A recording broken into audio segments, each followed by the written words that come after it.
Good morning, everyone. I thought this would be a perfect time for me to one, introduce myself, and then two, talk about what a ketamine infusion clinic session kind of looks like, or what you're going to be walking into. So my name is May. I am mid-30s. I have two beautiful kiddos, a almost 5-year-old boy and a 3-year-old daughter. I'm so blessed. I am married to my twin flame. I write about him in my book. He ultimately helped figure out about my mental illness, but also bring me to the truths of it, because I was in such bad denial about my mental health, or that I was in the wrong, or that I was not having the greatest reactions to things that might be upsetting me.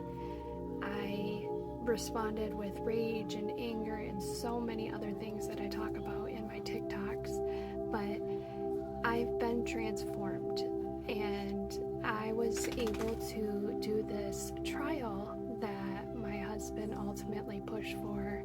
His IQ is probably twice that of mine, no joke. He is so smart. He gathered all my I don't have any crimes against me, but crimes that were committed against me. He gathered all my documentations in regards to that, all my documentation in regards to my pine rest stays, my mental health, hospitalizations, all the diagnosis, all the health stuff. He helped gather all of that to bring to the team that was gonna decide whether or not this would be something that would work for mental health or not, or dissociation identity disorder. And I was approved. That honestly was the biggest change in my life, being able to be accepted into a program for high-dose ketamine infusions, and then getting the surgery, Stella ganglion block surgery that helped shut off the fight or flight responses that I was having on a regular basis. I could not go out into the world without having some sort of anxiety or panic attack or fear. I was always scanning because I was abused by people that looked normal to me, or relatives, or people that were friends of my birth parents came into the home. They would come in as kind people, and just seeing how that they can switch for their own selfish needs, it really confused me as a child, knowing who I could and could not trust. So ketamine therapy, it is a psychedelic, it is a date rape drug. If abused, it can be abused like any type of drug. It can be addictive. It can do what you want it to do. It can disassociate you from life if you want, but that is not what I used it for. I used it medically, supervised, in a setting that was all medically supervised. My first ketamine therapy session, I'm going to kind of walk you through that. I walked into the clinic not knowing what to expect, but it was very tranquil, very calming, very relaxing. Everybody was gentle.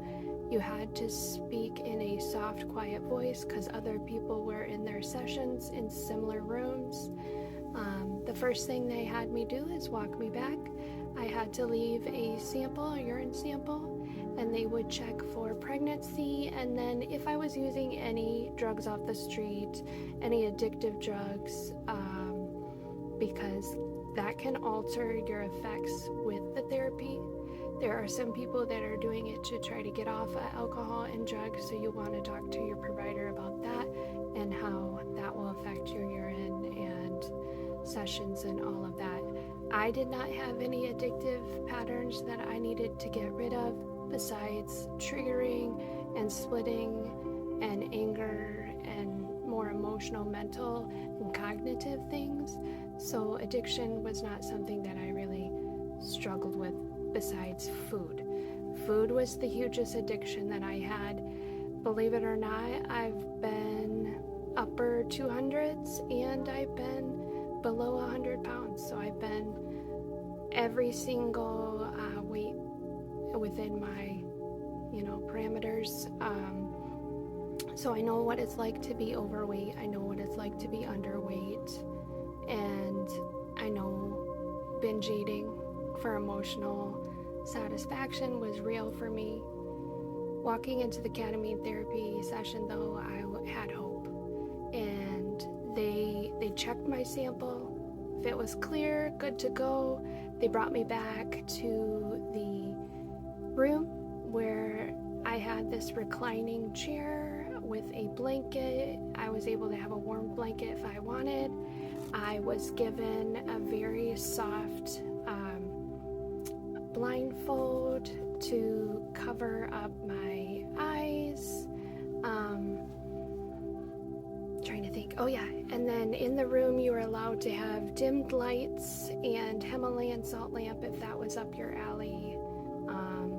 And then they recommended us listening to, either in your Bose headset or on their speaker system, some sort of music without words, because words can actually, it can veer off your sessions into different ways.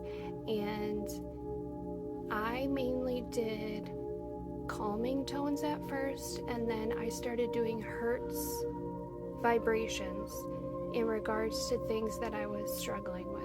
So, for instance, a huge issue that I wanted to resolve was my childlike tantrum outbursts, or my anger when something triggered me or I was actually upset inside. Instead of coping and responding in an appropriate age level, I would have tantrums.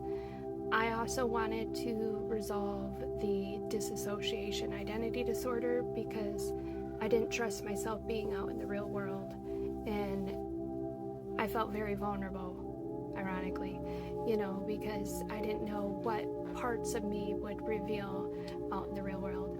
So then I did hertz for anger, hertz for peace, hertz for God, allowing my heart to calm, allowing me to love, hertz to get rid of judgmental negative patterns that were instilled in me, hertz to get rid of any word curses or things that were spoken over me. There were a lot. I had many, many sessions that I would pair my hertz vibration listening audios to correlate with what I wanted healed. After each session, I would do my reading and therapy alongside my treatments, because that would help rewire things that were set in stone from pre-existing pathways from that were instilled in me from my childhood, from things that people spoke over me and I attached myself to, brain injury that made areas worse, abuse that made parts of my frontal lobe dormant, creativity, inspiration, and even being able to communicate has gotten better. And then they would hook me up to the infusions, and it was all through IV. It was a slow push IV with water fluids afterwards. I could not eat or drink 4 hours prior to. I was able to sip a little bit of water afterwards because your stomach is going to be a little bit upset. And they try to tell you to avoid alcohol and all of that prior to. And there's instructions per clinic. But that's kind of what it was. When I went into my sessions, it was as if I was going into like a massage, a session where you're laying down and you're just completely relaxing. And I had to tell myself, because I had a stubborn personality at first. I had to tell myself to receive the medicine, that God allowed this in my life for a reason, for healing, but I had to receive it. I had to literally let go of control, receive it. But that's a little bit about ketamine. I'll talk more in a little bit, but hope y'all are having a wonderful day. Peace. Overloaded ya.